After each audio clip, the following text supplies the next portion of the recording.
আমরা সে যে জিনিসটা দেখেছি, আমার বোনেরা সবাই পরবর্তীতে গেলাম, এই এলাকায় তো পুরুষ ভোটারই নাই, কি জন্য আমাদের এজেন্ট আপনারা নাই।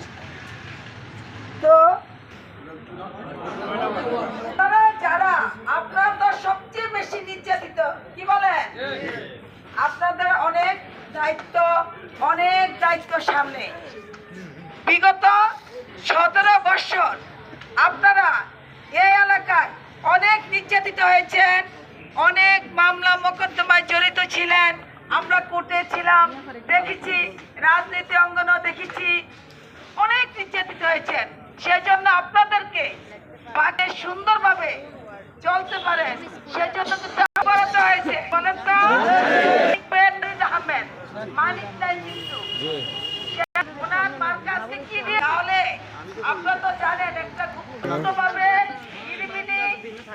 অনেক কিছু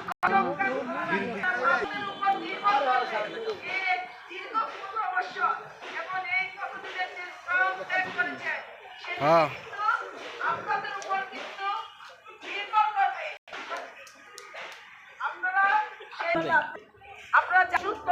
শুকনা খাবার থেকে সকালে ফজর নামাজ